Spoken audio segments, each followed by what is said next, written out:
So we all know that the time we spend in high school is a special time in our life, and whether you love high school or absolutely despise it and can't even look at it, there's special memories that we make in that place. Now today I'm not gonna talk about the bathrooms or the teachers or the types of high school kids. Today we're gonna talk about the parties, bro. High school parties can be anything from a lame ass party that absolutely objectively sucks to an all-out circus where at least 3 people end up in the ER.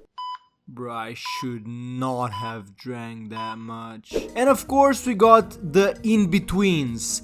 And in those I would count the hangouts and the chill spots. And tell me why some of your classmates are absolutely insane when it comes to drinking. The boys be 15 years old and are already straight up addicted to alcohol. Yes, I understand that high school is the time when you start experimenting with different things, and some of those things include vaping, drinking and smoking weed, but still, sometimes you just gotta take it slow. So let's jump all the way back to my sophomore year of high school. Now before I say anything further, there's something you absolutely must know about me. You know how on parties you have all these different people, from teenage alcoholics to guys that just straight up have no bitches whatsoever, to the gym bros at the party, to drunk women, the people that never show up because they think they got something better to do. Yeah, I forgot to mention that I fall in the last category. To be honest, most of my time in high school I spent my weekends learning internet skills such as editing and making YouTube videos and all different kinds of things like that. Yeah, I know, I was on that Andrew Tate shit before Andrew Tate even existed. I was absolutely grinding. Now I wasn't like this guy.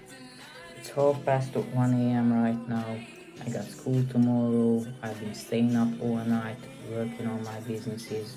But watch, a few months from now I'm gonna be chilling in Dubai, meeting my role models, being able to travel the world. Hell nah! I obviously didn't go around bragging to people how I'ma be making it rain from the 10th floor of my house in Dubai. No, that's just cringe, but I do prefer to stay at home and focus on the things that I like doing. So yeah, I wasn't a big party guy. Anyways, back to the point. So we went to a 5-day skiing trip with school, and obviously as anyone would, the homies and literally everyone brought tons of alcohol. And on the very first day, like it was Monday, and as I said before, I wasn't much of a drinking guy because I literally didn't drink at all, so you can imagine I wouldn't really be happy if I had to be sat in a room with 20 drunk people around me and I had to take in that alcohol smell mixed with the smell of that guy puking in the background. But I mean, what could I do about it, right? So yeah, I was in a room with 3 other people, but luckily 2 of them also didn't really enjoy drinking too much, but I can't say the same for the 3rd guy here. Spoiler alert, this guy will end up being today's antagonist. So it got late and the whole class gathered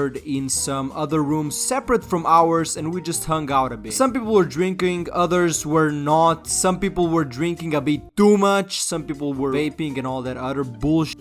So after some time, me and the 2 other guys decided that it was time to go back into our room and we left. But the 3rd guy for some reason just was nowhere to be found. So a few minutes go by and we hear a knock on the door. We open it and this guy is absolutely hammered, bro. Brother could not stand up straight, and guess who brought him to us? Yup, the same people that got this drunk in the first place. And me and the homies was like, hell nah! We ain't finna spend all night trying to take care of this guy, and we literally tossed him back to the girls that got him drunk. And this went on for some time. It was like a whole tennis match at this point, but yeah, eventually we had to give in to the pressure and let the homie inside. But we soon realized that that was probably our biggest mistake. This guy was so hammered, he literally almost fell off the balcony. We were trying to puke from the balcony. It took 3 of us to hold this guy back. What's more is that we found out why he got so drunk, and it was cause he fell in love with this classmate of ours that was kind of cuddling with some other classmate of ours during this whole hangout time earlier. So bro was not only drunk but depressed as well, so naturally we tried cheering him up a bit and for Christ's sake getting him to take a shower cause he stunk like a motherfucker.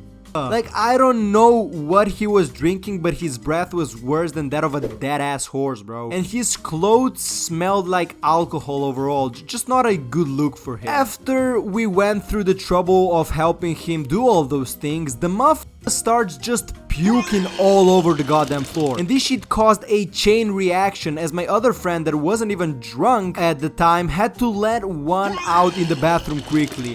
And it started stinking so bad in the bathroom that we just had to leave him there and abort the mission completely for now. It wasn't long until we obviously decided to help him out again, and with we, I mean me. One of my friends just wasn't willing to help, and the other one, well, if this guy even approached the smell, he'd start puking again. So I was the hero that ended up taking care of this guy, lifting him, carrying him, changing him and everything. I did absolutely everything. Oh, and did I mention this motherfucker was sat down next to the toilet with his hands over the toilet, and every time he had to puke, he just puked over his hand. Like, bro didn't even try to remove it. He just left it there. There was more puke on his hand than in the toilet. Anyways, because this motherfucker decided to get drunk, all of us not only lost sleep that night, but the next day this guy decides to thank everyone for the help except me. Like, I kid you not, this was just like from a movie. Even though I single-handedly helped him not drown in his own puke, in the end he wasn't even thankful. And the homies even pointed this out and told him at least to thank me. But it looks like his ego took the best of him, as till this day of the 3rd of June 2024, he still hasn't thanked me yet. Anyways, I would like to thank you guys so much for watching, and if you did enjoy this story time, please be sure to subscribe and click here for another video just like this one.